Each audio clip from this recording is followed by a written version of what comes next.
Si paling perdana.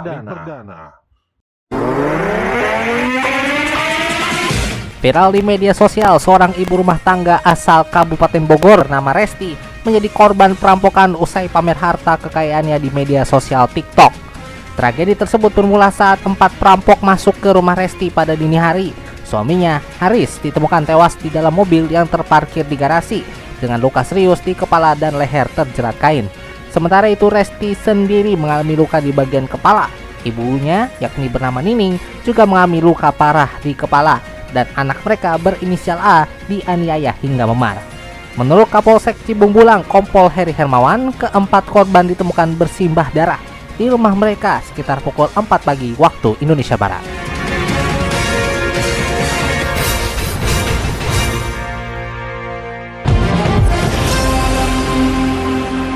Saat malam Indonesia, Andika Rizky Rahansyah kembali menghantarkan DNP Evening News untuk edisi hari ini, Senin 23 September 2024. Beragam informasi terkini seputar pengundian nomor urut calon kepala daerah di Pilkada 2024.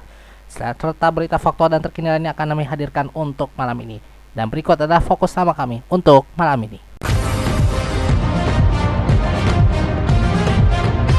Kami hadirkan laporan khusus pengundian nomor urut calon kepala daerah dari beberapa wilayah di Indonesia. IHSG ditutup hijau ke level 7.775 usai 284 saham menguat.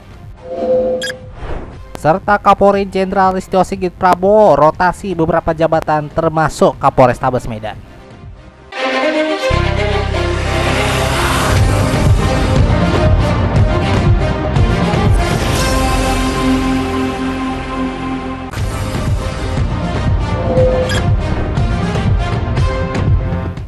Kami mulai DNP Evening News malam ini dengan berita seputar pengundian nomor urut paslon di Pilkada 2024. Kami mulai dari Jakarta, di mana KPU DKI Jakarta telah resmi menetapkan nomor urut bagi paslon di Pilkada Jakarta 2024. Pasangan Ridwan Kamil dan Suswono yang didukung oleh koalisi Indonesia Maju.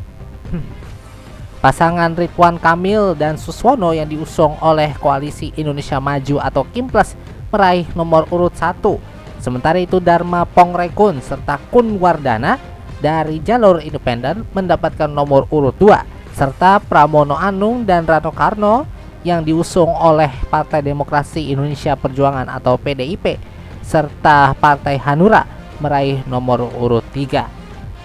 Dari Jakarta kita beralih ke Jawa Barat, di mana KPU Jawa Barat juga resmi telah menetapkan nomor urut bagi 4 paslon atau pasangan calon gubernur dan wakil gubernur Jawa Barat di Pilkada 2024. Pasangan nomor urut 1 yakni Acep Adang Ruhyat dan Gitalis Dwi Natarina yang diusung oleh Partai Kebangkitan Bangsa atau PKB.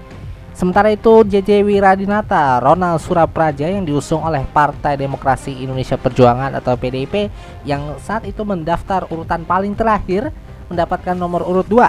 Sementara itu Ahmad Syaiqo dan Ilham Akbar Habibi yang diusung oleh Partai Keadilan Sejahtera atau PKS, Partai Persatuan Pembangunan atau P3 serta Partai Nasdem meraih nomor urut 3. Serta Deddy Mulyadi dan Erwan yang diusung oleh Partai Golkar, Partai Gerindra, Partai Solidaritas Indonesia, Partai Amanat Nasional, Partai Buruh, Partai Bulan Bintang, Partai Gelora, dan Partai Perindo meraih nomor urut 4. Tidak hanya di Jakarta dan Jawa Barat, kami juga memantau pengundian nomor urut di beberapa wilayah lainnya seperti Sumatera Utara dan juga di Toraja, Sulawesi Selatan. Dan untuk hal itu kita langsung terhubung dengan jurnalis DNP Media Network Jordan Gozali dari Medan, Sumatera Utara. Jordan, silakan dengan laporan Anda.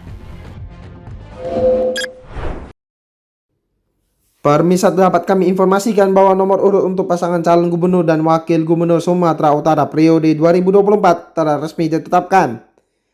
Pasangan calon Bobi Nasution dan Surya yang diusung oleh Kim mendapatkan nomor urut 1. Sementara itu Edi Ramayadi dan Hasan Basri yang diusung oleh PDIP dan Hanura mendapatkan nomor urut 2. Kemudian kita beralih ke rapat pleno terbuka pemilihan wali kota Medan yang resmi menyatakan bahwa pasangan Riko Waas dan Zaki Yudin berada di nomor urut 1.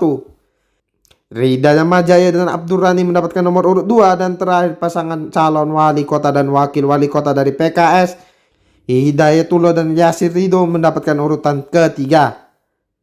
Sebelumnya kami juga mendapatkan informasi di Makale, Kabupaten Toraja Utara, Sulawesi Selatan. KPU Tanah Toraja menetapkan pasangan calon Jarda Tombeng dan Erianto L. Paundanan mendapatkan nomor urut 1. Sementara itu Victor Datuan Batara dan John Diplomasi mendapatkan nomor urut 2. Selain itu di Rantepao, Toraja Utara, KPU Toraja Utara melakukan pengundian nomor urut untuk pasangan calon bupati dan wakil bupati di Toraja Misliana Hotel. Keputusan KPU Toraja Utara menetapkan pasangan calon Yohanes Bangsang atau yang akrab disebut Ombas dan Martin Rante Tondok berada di nomor urut 1. Sementara Frederick Victor Palimbong dan Andre Silambi mendapatkan nomor urut 2. Sekian laporan yang dapat saya sampaikan di Hotel Mercure, Kota Medan. Kita kembali ke studio DMP Integrated News bersama Andika Rizky Deansyah. Andika, silakan. Dari Medan, Sumatera Utara, terima kasih Jordan Gozali atas laporan Anda.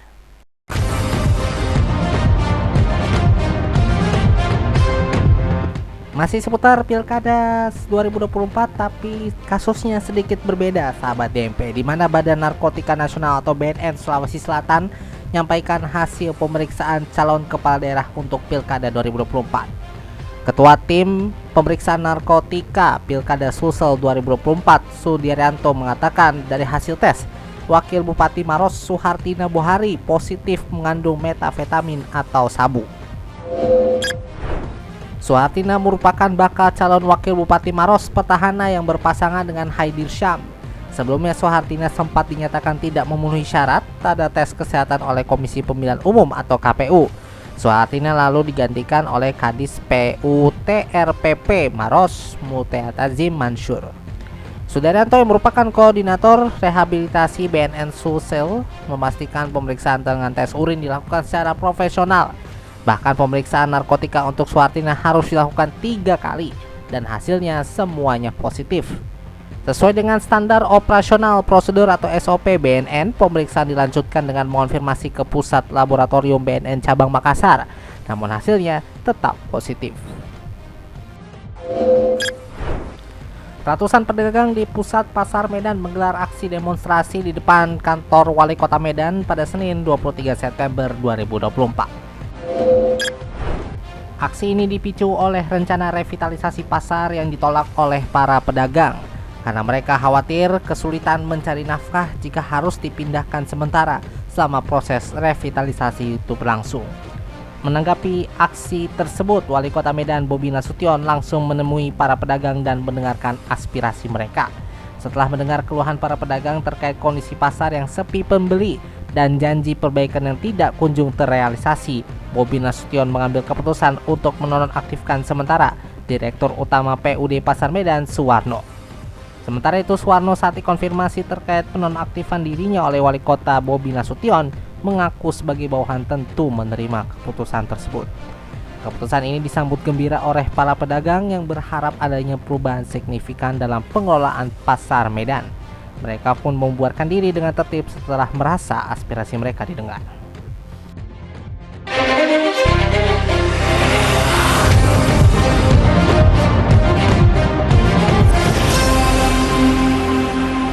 Terima kasih sahabat DMP, Anda masih bersama kami dalam DNP News, produksi DMP Media Network. Horas Indonesia, kapan lagi kalian bisa ikut menongkal Holi ke Sumut? Pakai kode promo beli 1 gratis 1 dari Cinepolis. Ajak kawan-kawan kalian tuh untuk pakai tuh kode promo tulang mulai hari ini sampai 25 September 2024. Buat kalian nonton nanti di tanggal 26 sama 27 September 2024. Cepat-cepat kalian beli itu tiket, keburu habis nanti promonya, bah.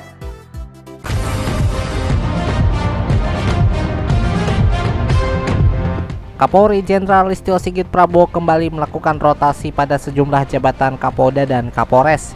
Hal ini tercantum pada surat telegram Kapolri nomor ST-20semanapan-IX-IX-CAP-2024 tanggal 20 September 2024. Salah satu perwira yang mengalami pergantian adalah Kapolrestabes Medan, Kombes Teddy John yang dimutasi ke Widya Ismara, Kepolisian Madya TK Sespimti, Lemdiklat Polri. Sebagai penggantinya ditunjuk Kombes Pol Gideon Arif Setiawan yang sebelumnya menjabat sebagai Kapolres Metro Jakarta Utara. Kombes Gideon Arif Setiawan merupakan mantan Kasat Reskrim Polrestabes Medan. Ketika berpangkat Komisaris Polisi atau Kompol, beliau juga pernah menerima kenaikan pangkat luar biasa saat mengungkap 1 bon sabu-sabu. Kapolres Cilegon AKBP Kemas Indra Natanegara menjelaskan motif para pelaku SH usia 38 tahun, RH 38 tahun, dan EM usia 23 tahun menculik dan membunuh APH berusia 5 tahun yang jasadnya ditemukan di Pantai Muara, Lebak, Banten. Menurut polisi, para tersangka merasa sakit hati terhadap ibu korban berinisial A. Kemas menuturkan awalnya SH dan RH mau berbisnis dengan akhirnya berutang lewat aplikasi pinjaman online dengan data pribadi ibu dari APH. Uang yang mereka pinjam sebesar 75 juta rupiah. Lalu usaha mereka bangkrut dan tidak mampu untuk membayar utang. Sementara itu, A terus menagih utang kepada SH dan RH. Selain itu, pelaku EM juga mengaku sakit hati dengan A karena kerap memarahi anaknya.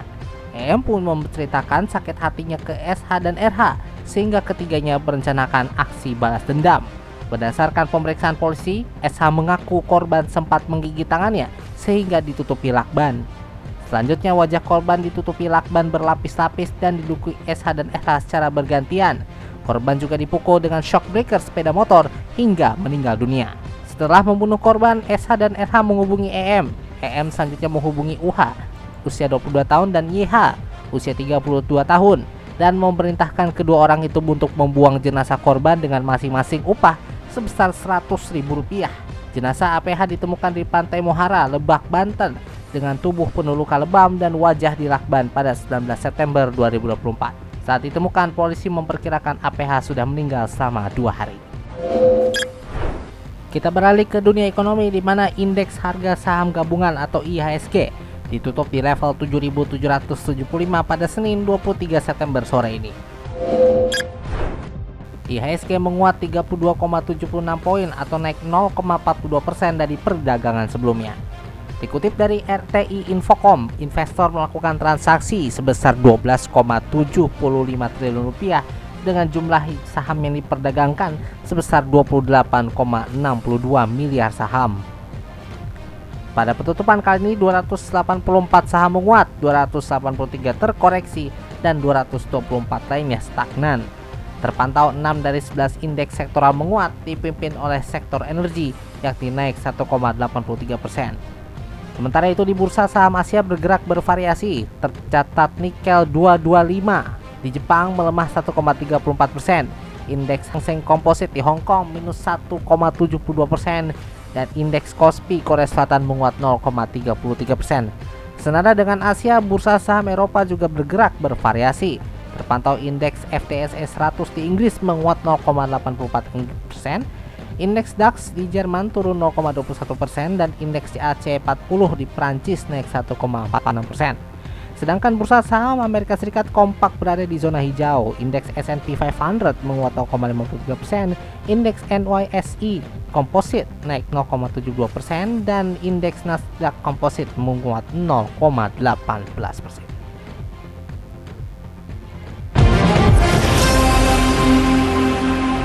Berita tadi menutup perjumpaan kita dalam DNPF News edisi 23 September 2024. Kritik dan saran bisa Anda sampaikan melalui surel kami di redaksi @dnpmedianetwork.com. Dapatkan berita faktual dan terkini serta konten menarik lainnya dengan tampilan baru kami yang lebih segar dan mudah diakses di situs kami di dnpmedianetwork.com. Wakili kerabat kerja yang bertugas, saya Andika Rizky Rahansyah. Terima kasih telah mendengarkan DNPF News. Ini adalah DNP Integrated News, lebih informatif, lebih terinformasi. Selamat malam Indonesia dan selamat beristirahat.